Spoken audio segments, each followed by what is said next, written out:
बिस्मिल्लाहिर्रहमानिर्रहीम। अस्सलाम वालेकुम स्टूडेंट्स, मैं हूं हसान फरीद, आपका फिजिक्स टीचर। लास्ट टाइम हम लोगों ने पढ़ा था प्रोजेक्टाइल मोशन को बहुत डिटेल में।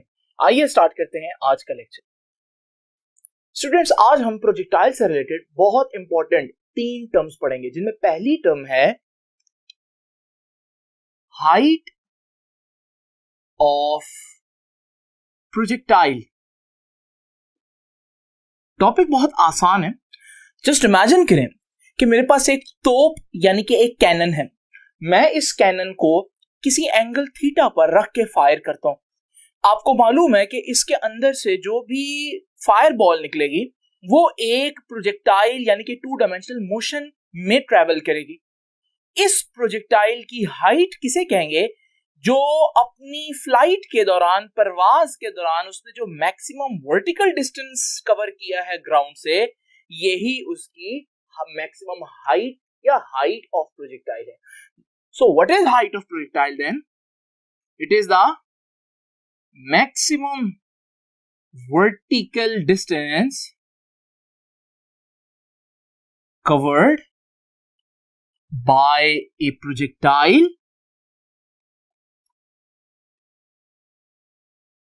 from horizontal। कि हॉरिजॉन्टल से जो मैक्सिमम वर्टिकल डिस्टेंस, कितनी ऊंचाई तक जाएगा प्रोजेक्टाइल, वो उसकी हाइट है। लेकिन हम लोगों ने ये कैलकुलेट करनी है।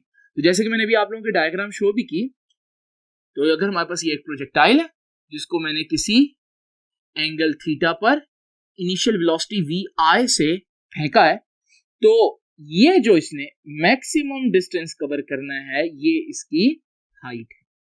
आइए जरा देखते हैं इसको किस तरह से डिराइव किया जाए। आपको मालूम है, according to third equation of motion, third equation of motion क्या है? 2as equals to vf square minus vi square. 9th में भी पढ़ी आप लोगों ने। अब जरा देखिए, मैं वर्टिकल डिस्टेंस फाइंड आउट करना चाह रहा हूं। अगर मैं वर्टिकल डिस्टेंस फाइंड आउट करना चाह रहा हूं तो मैं सारे वेरिएबल्स, एक्सेलरेशन, डिस्टेंस और वेलोसिटी, सब की सब वर्टिकल यानी कि वाई एक्सिस में ही लूंगा, क्योंकि मैं वर्टिकल डिस्टेंस फाइंड आउट करना चाह रहा हूं। अब हमें मालूम है कि जब भी कोई चीज वर्टिकल में मूव कर रही हो तो उसका जो एक्सेलरेशन होता है वो माइनस जी होता है। क्योंकि ग्रेविटी के ऑपोजिट जा रही है तो हम माइनस जी यानी कि माइनस 9.8 कंसीडर करेंगे। डिस्टेंस वर्टिकल में एस वाई यानी कि, तो ये तो हमें मालूम है, एस वाई वर्टिकल डिस्टेंस, और वर्टिकल डिस्टेंस उसने कितना कवर किया है, उसी को तो हम हाइट बोल रहे हैं, तो उसको मैं एच कह देता हूं। और उसके बाद फाइनल वर्टिकल, देखिए फाइनल वर्टिकल क्या है? फाइनल वर्टिकल 0 है। फाइनल पॉइंट ये है और इनिशियल पॉइंट ये है। अब आप सोचें कि मैंने आपको बताया था कि फाइनल पॉइंट पर प्रोजेक्टाइल सिर्फ आगे जा रहा होगा, लेकिन वो मजीद ऊपर जाना बंद हो जाएगा क्योंकि हमारे पास वर्टिकल वेलोसिटी 0 होगी। तो फाइनल पॉइंट यानी मैक्सिमम हाइट वाले पॉइंट पर जो वर्टिकल वेलोसिटी है वो तो 0 है।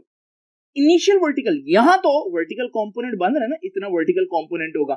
और ये हम लोगों ने पढ़ा है कि किसी भी प्रोजेक्टाइल का इनिशियल वर्टिकल कंपोनेंट होता है we I sine theta. You just have to put these values in the above equation. आप इसमें पुट करें, आपके पास आंसर आ जाएगा। तो आइए जरा पुट करते हैं इसमें। तो 2 एज इट इज आ गया। एक्सेलरेशन वाई एक्सिस में कितना है? माइनस जी। डिस्टेंस वर्टिकल में कितना है? h। फाइनल वर्टिकल वेलोसिटी कितनी है? 0। इनिशियल वर्टिकल वेलोसिटी कितनी है? वी आई साइन थीटा और उसका स्क्वायर। तो हमारे पास ये आ जाएगा माइनस 2gh, और यहां आ जाएगा 0 का स्क्वायर तो 0 ही होता है, यहां माइनस, और वी आई का स्क्वायर और साइन स्क्वायर थीटा। ये नेगेटिव नेगेटिव से कैंसिल हो जाएगा। जैसे कि हमें क्या चाहिए? हाइट चाहिए। तो देखिए हाइट किसके बराबर आई? V I square sine square theta divided by, ये 2g इधर मल्टीप्लाई हो रहा होता जाकर डिवाइड हो जाएगा। तो ये है हमारे पास maximum height covered by a projectile. आप किसी भी प्रोजेक्टाइल की इनिशियल वेलोसिटी और एंगल पुट करें तो आपको पता चल जाएगा कि ये जो प्रोजेक्टाइल है ये किस हद तक ऊपर जाएगा। तो ये है हमारे पास बहुत आसान तरीके से हम लोगों ने maximum height of projectile find out कर ली। अब जरा देखते हैं प्रोजेक्टाइल कितनी देर हवा में रहेगा, यानी कि प्रोजेक्टाइल का टाइम ऑफ फ्लाइट क्या होगा।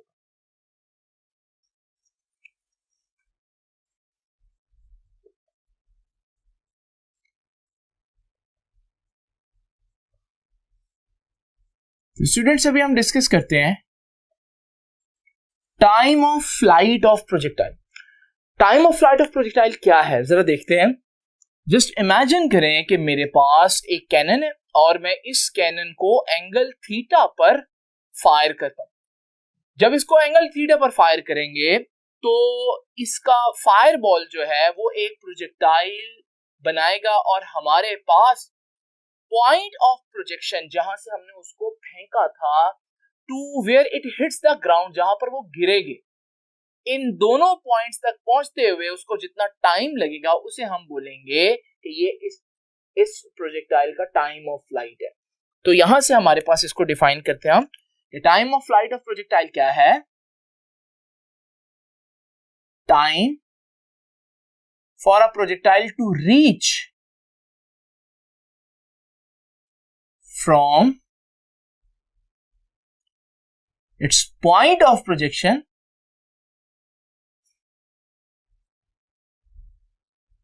जहां से उसको फेंका to where it hits the ground, वहां तक जहां पर ये ग्राउंड को हिट करेगा वहां तक पहुंचने का जो टाइम है उसे हम टाइम ऑफ फ्लाइट बोलेंगे। अगेन डायग्राम आपकी फिर से सेम है कि ये ग्राउंड है और ये आपका प्रोजेक्टाइल जिसको हमने एंगल थीटा पर इनिशियल वेलोसिटी vi से फेंका। अब जरा इमेजिन करें कि ये यहां से हिट कर रहा है और यहां पर गिर रहा है। अगर आप देखें इसका जो वर्टिकल डिस्टेंस है वो तो जीरो है, यानी कि मैं पूछूं कि वर्टिकली इसने कितना डिस्टेंस ट्रैवल किया तो वर्टिकली तो इसने कोई डिस्टेंस ट्रैवल नहीं किया, क्योंकि जिस लेवल से वो चला था अल्टीमेटली उसी लेवल पर आकर गिर गया। तो मैं यहां पर एक बात याद रखूंगा कि वर्टिकल में यहां कोई डिस्टेंस ट्रैवल नहीं हो रहा, दूसरे अल्फाज में कोई हाइट वो अचीव नहीं कर रहा। इसी तरह हमें यह भी मालूम है कि न्यूटन की जो सेकेंड इक्वेशन है वो है S is equal to VIT plus half AD square. अब हम फिर से सारे वर्टिकल डिस्टेंसेस, वेलोसिटीज और एक्सेलरेशन भी वर्टिकल लेते हैं। अब वर्टिकल डिस्टेंस कितना है, जीरो, तो ये तो आ गया जी जीरो। इनिशियल वर्टिकल वेलोसिटी ये भी हमने पहले भी डिस्कस किया, VIY कितनी है, VI साइन थीटा, तो ये हमारे पास VIY की जगह VI साइन थीटा और साथ T आ जाएगा प्लस हाफ। अब देखिए एक्सेलरेशन कितना है वर्टिकल में, ऊपर जाते हुए आपको मालूम है कि एक्सेलरेशन कितना होता है, -g होता है, तो हमारे पास AY की जगह -g आ जाएगा और साथ हमारे पास T square as it is आ जाएगा। अब जरा देखते हैं इसको सॉल्व करते हैं, ब्रैकेट खोलेंगे तो हमारे पास ये प्लस माइनस हो जाएगा और ये बनेगा हाफ GT स्क्वायर। उसके बाद देखिए ये माइनस दूसरी तरफ ले आता हूं नेगेटिव टर्म, तो हमारे पास ये बनेगी प्लस हाफ GT स्क्वायर और उधर क्या रह जाएगा जी, VI sine theta into T। अब जरा देखिए एक T से कैंसिल हो गया तो हमारे पास एक T इधर रह गया, उधर रह गया VI साइन थीटा और ये 2 इधर डिवाइड हो रहा है उधर जाकर मल्टीप्लाई और G इधर मल्टीप्लाई हो रहा है उधर जाकर डिवाइड होगा और ये है हमारे पास टाइम ऑफ फ्लाइट की इक्वेशन। यानी कि जब प्रोजेक्टाइल को हम हिट करेंगे तो प्रोजेक्टाइल जब यहां से प्रोजेक्ट होगा और यहां पर हिट करेगा तो उसको कितना टाइम लगेगा इस सारे काम में, इतना टाइम लगेगा। अब हम जरा देखते हैं प्रोजेक्टाइल से रिलेटेड तीसरी कौन सी इंपॉर्टेंट टर्म है जो हमें पता होनी चाहिए। तो स्टूडेंट्स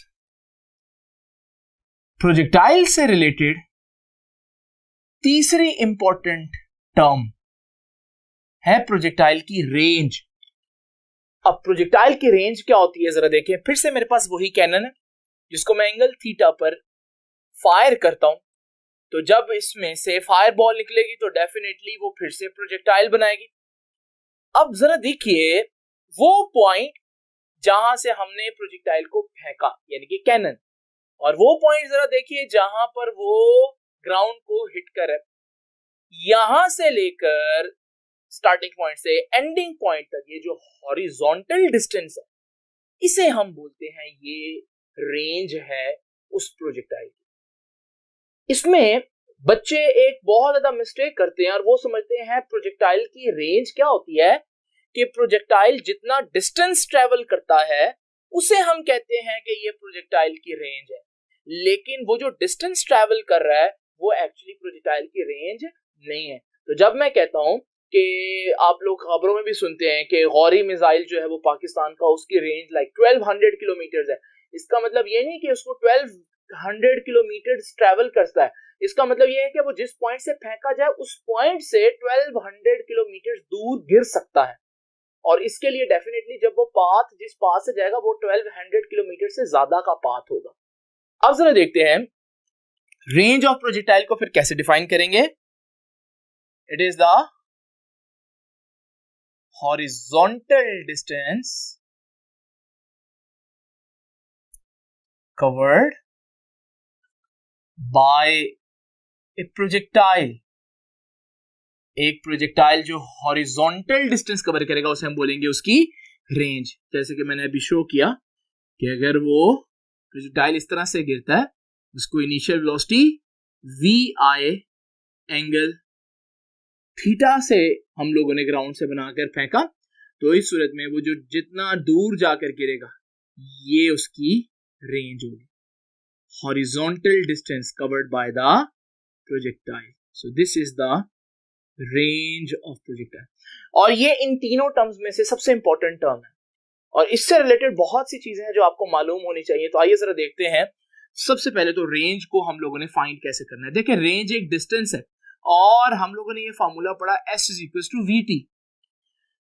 हमें मालूम है रेंज हॉरिजॉन्टल डिस्टेंस है, तो फिर अगर मैं हॉरिजॉन्टल डिस्टेंस फाइंड आउट करना चाहता हूं तो फिर मैं जो वेलोसिटी है वो भी हॉरिजॉन्टल ही लूंगा, इनिशियल हॉरिजॉन्टल वेलोसिटी। इस वेलोसिटी का सिर्फ हॉरिजॉन्टल कंपोनेंट लूंगा। अब हमें मालूम है कि ये तो हॉरिजॉन्टल डिस्टेंस और हॉरिजॉन्टल डिस्टेंस तो रेंज कहलाता है, तो इसकी जगह मैं लिख देता हूं रेंज VIX, यानी इस इनिशियल वेलोसिटी का कौन सा कंपोनेंट, x कंपोनेंट, ये VIX है। और हमें मालूम है किसी भी चीज का हॉरिजॉन्टल कंपोनेंट क्या होता है, कॉस वाला कंपोनेंट।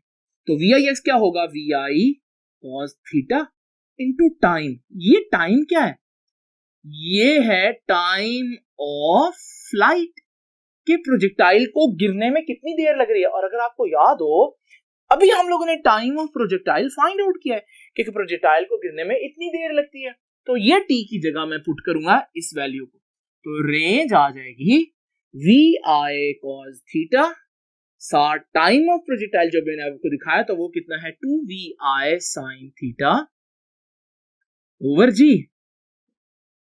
अब जरा देखते हैं हमारे पास यहां पर थोड़ा सा सिंप्लीफिकेशन करते हैं, तो 2VI यहां पर सबसे पहले तो देखें ये भी VI है और ये भी VI है, तो VI इंटू VI तो VI स्क्वायर होगा। अब ये 2 है, साथ है साइन थीटा और साथ है कॉस थीटा। इनको मैं अलहदा लिख रहा हूं, उसकी रीजन अभी आप लोगों को समझ में आएगी। मैथमेटिक्स में आप लोग एक फार्मूला पढ़ेंगे कि 2 साइन थीटा कॉस थीटा अगर कहीं भी लिखा हो, 2 साइन थीटा कॉस थीटा अगर कहीं भी लिखा हो तो हम इसको लिख सकते हैं साइन ऑफ 2 थीटा। इन दोनों का एक ही मतलब है, साइन 2 थीटा कॉस थीटा, तो हम उसे साइन ऑफ 2 थीटा लिख सकते हैं। तो मैं इसकी जगह, ये बहुत इंपॉर्टेंट बात है जी, VI square 2 sine theta cos theta की जगह साइन 2 थीटा लिख देता हूं। तो ये है हमारे पास रेंज ऑफ प्रोजेक्टाइल का फॉर्मूला। तो आप लोगों ने इसको बड़े अच्छे तरीके से नोट कर लेना है। अब रेंज ऑफ प्रोजेक्टाइल से रिलेटेड एक और बात भी वो पूछी जाती है, और वो ये है कि रेंज मैक्सिमम कब होगी। तो देखिए जी, मैक्सिमम रेंज, अब जरा देखिए रेंज डिपेंड किस पर कर रहा है। अगर आप गौर से देखें रेंज किस एंगल पर मैक्सिमम होगी, रेंज का एंगल के साथ जो रिलेशन है वो sin 2 थीटा के साथ है। तो इसका मतलब रेंज डिपेंड कर रही है sin 2 थीटा पर।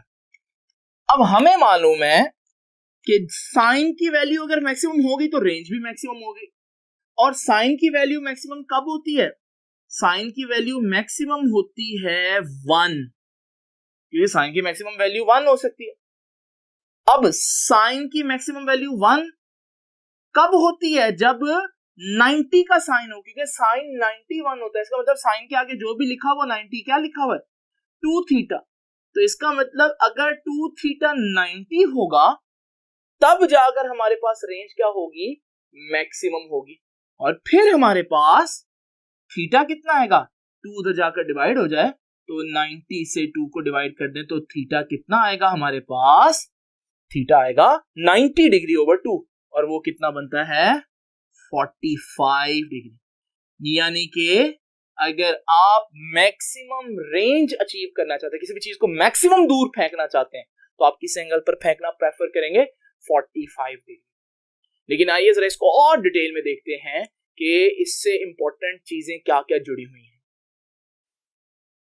स्टूडेंट्स, अभी मैंने आप लोगों को बताया कि अगर मैं किसी भी प्रोजेक्टाइल को मैक्सिमम दूर फेंकना चाहता हूं तो मैं उसको 45 डिग्री पर फेंकूंगा, क्योंकि इस सूरत में वो मैक्सिमम दूर जाकर गिरेगी।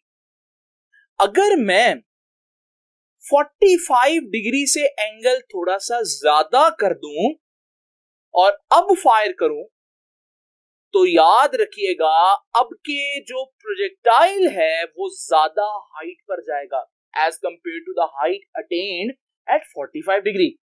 बट भले वो ज्यादा हाइट पर चला जाए, वो ज्यादा आगे नहीं जा पाएगा, तो रेंज कम हो गई लेकिन हाइट बढ़ गई। बहुत इंपॉर्टेंट बात कि अगर आप एंगल 45 से ज्यादा कर दें तो हाइट तो बढ़ती है लेकिन रेंज कम होती है, चीज पीछे ही गिरती है।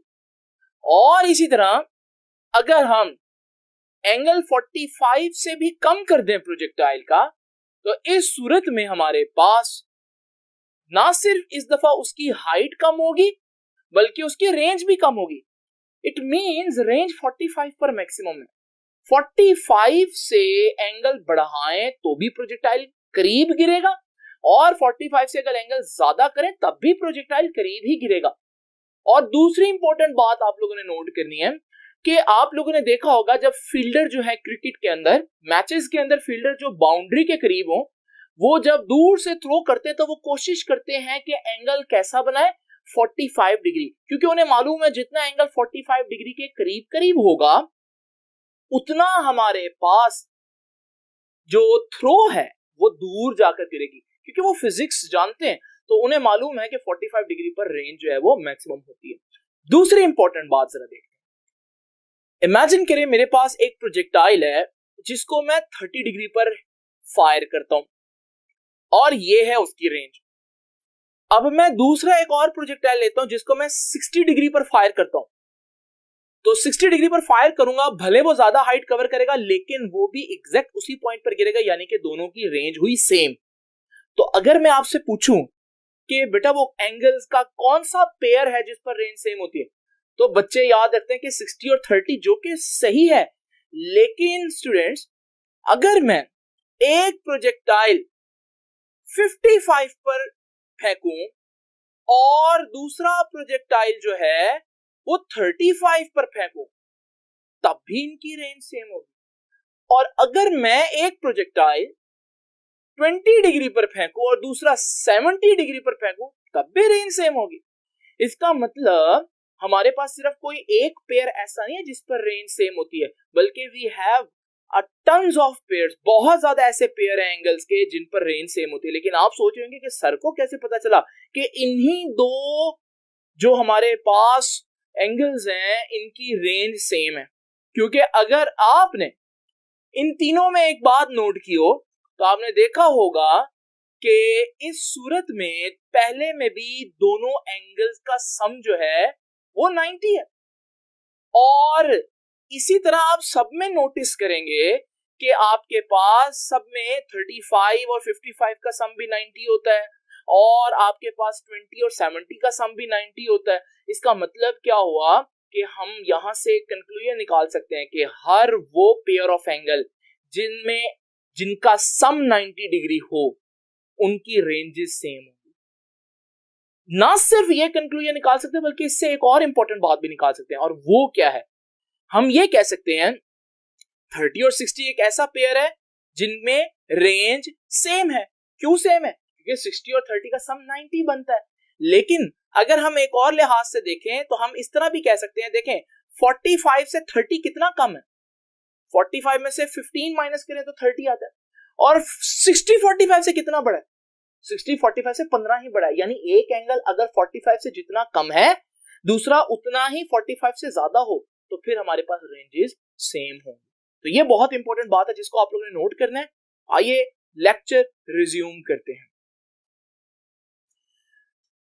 स्टूडेंट्स, अभी हम लोग डिस्कस कर रहे थे कि जो प्रोजेक्टाइल है वो बेसिकली उसके 3 इंपॉर्टेंट टर्मिनोलॉजीज जो हैं वो क्या है।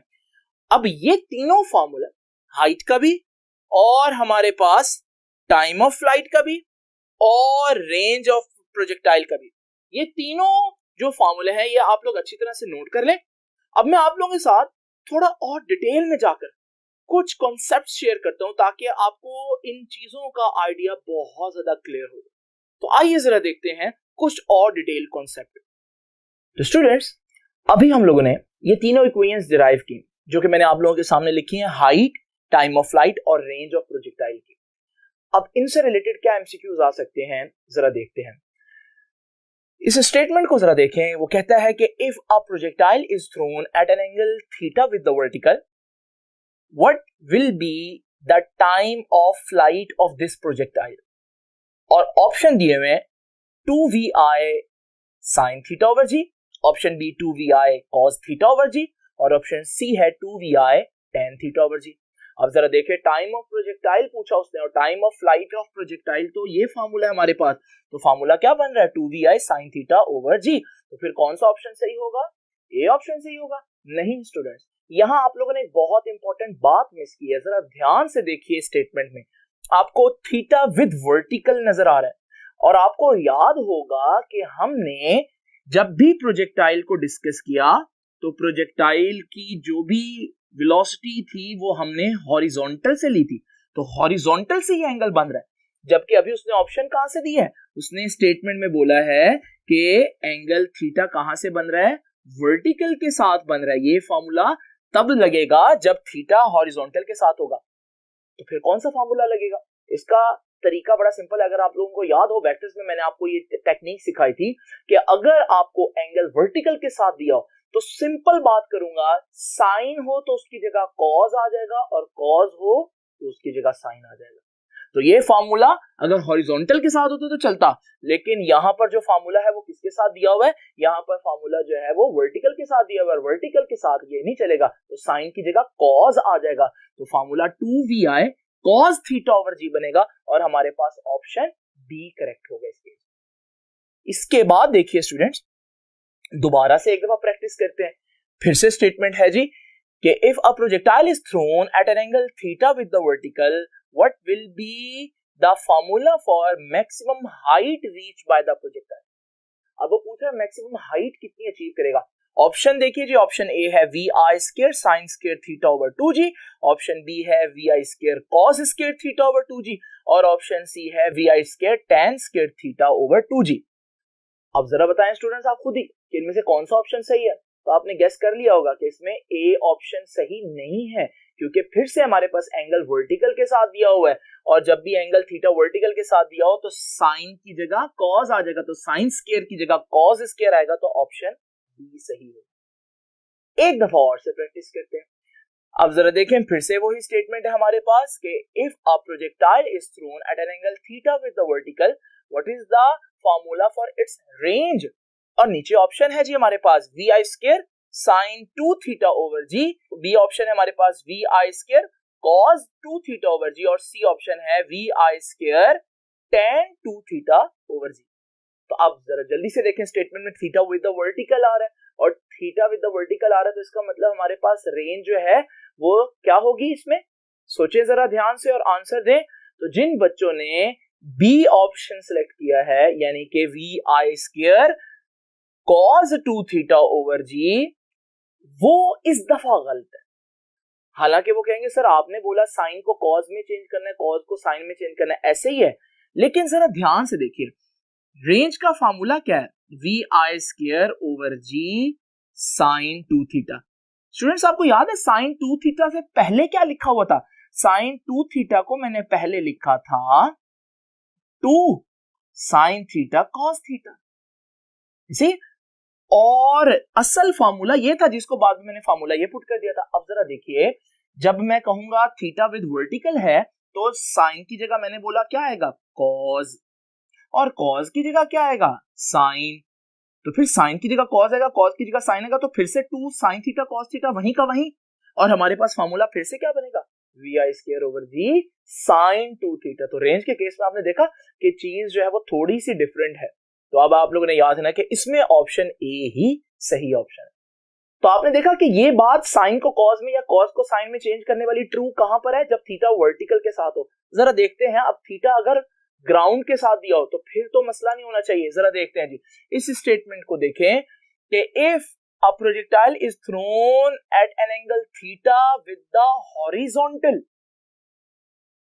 then the time to reach its maximum height will be, और ऑप्शन ए है 2vi sin theta over g, option B है vi sin theta over g, option C है vi sin theta over 2g। अब जरा देखें इनमें से कौन सा ऑप्शन सही है। तो पहली बात है थीटा हॉरिजॉन्टल से दिया हुआ है, तो फिर जब थीटा हॉरिजॉन्टल से दिया तो टाइम ऑफ फ्लाइट का फार्मूला तो 2vi sin थीटा ओवर जी है। तो फिर कौन सा ऑप्शन सही हुआ, ए ऑप्शन। नहीं स्टूडेंट्स, यहां भी एक छोटी सी चीज छुपी हुई है जो आप लोगों को देखनी है केयरफुली। जरा दोबारा से स्टेटमेंट देखें, टू रीच मैक्सिमम हाइट, और जब आप एक प्रोजेक्टाइल को फेंकते हो तो ये है वो जगह जहां पर उसकी मैक्सिमम हाइट है, तो हम कह रहे हैं यहां तक पहुंचने में कितना टाइम लगेगा। बेटा ये जो टाइम है ये तो यहां से हिट करने तक का टाइम है, तो फिर यहां तक पहुंचने में तो आधा टाइम लगेगा। अब इसको हाफ करोगे तो फिर आधा करने के लिए 2 से कैंसिल हो जाएगा, तो फिर हमारे पास क्या रह जाएगा, सिर्फ vi sin थीटा ओवर जी रह जाएगा। तो इस सूरत में हमारे पास सही ऑप्शन होगा vi sin थीटा ओवर जी। एक आखिरी एमसीक्यू देखते हैं, जरा तवज्जो से देखिए। मैं कहता हूं at what angle the height of projectile will be maximum, किस एंगल पर हाइट ऑफ प्रोजेक्टाइल मैक्सिमम होगी। ऑप्शन देखिए जी 30 डिग्री, ऑप्शन बी है 45 डिग्री, ऑप्शन सी है 60 डिग्री और ऑप्शन डी है 90 डिग्री। अब जरा देखें हाइट के फार्मूले में साइन आ रहा है और आपको मालूम है साइन मैक्सिमम कब होता है, साइन 90 पर मैक्सिमम होता है। वैसे भी अगर आप देखें ये हमारे पास एक कैनन है और मैं इसको 30 डिग्री पर जो है फायर करता हूं, जब मैं इसको फायर करूंगा 45 डिग्री पर तो आपने देखा इस दफा प्रोजेक्टाइल की हाइट ज्यादा होगी, और जब मैं 60 पर हिट करूंगा तो फिर प्रोजेक्टाइल की हाइट ज्यादा होगी। तो इससे हमने देखा कि एंगल जितना बड़ा होता जाएगा हाइट उतनी ज्यादा होती जाएगी। तो फिर किस एंगल पर हाइट मैक्सिमम होगी, 90 पर? नहीं स्टूडेंट, यहां पर भी एक छोटी सी चीज है जो आप लोगों ने नोट करनी है, और वो क्या है, अगर मैं एक प्रोजेक्टाइल को 90 पर फेंकूं तो वो तो सीधा ऊपर जाएगा और वापस नीचे गिरेगा। क्या स्टूडेंट्स, ये 2 डायमेंशनल मोशन है, ये तो सिर्फ y एक्सिस में ट्रैवल कर रहा है, ये तो सिर्फ 1 डायमेंशन है कि y एक्सिस में गया और ऊपर आ गया। क्या एक एक्सिस में जब कोई चीज ट्रैवल करे इसे हम 2 डायमेंशनल मोशन कहते हैं? हरगिज नहीं। तो मजे की बात है कि इन एंगल्स में से 90 लग रहा है कि सही आंसर है, लेकिन 90 is not an option because at 90 degree a projectile is no more a projectile, तो प्रोजेक्टाइल नहीं रहता। तो फिर 90 को तो हटा दें, बाकी ऑप्शन में सबसे बड़ा एंगल कौन सा है, 60। तो फिर हम कहेंगे इन एंगल्स में से 60 पर हाइट जो है वो मैक्सिमम होगी। देखिए छोटी छोटी बातें हैं, लेकिन आप अगर स्टेटमेंट को ध्यान से ना पढ़ें तो आप गलती कर सकते हैं। तो मैं चाहता हूं आप इसको बड़े ही तवज्जो से देखें और इस आर्टिकल को रेडी करें। अब हम इंशाल्लाह स्टार्ट करेंगे नेक्स्ट आर्टिकल। तो आपसे मुलाकात होती है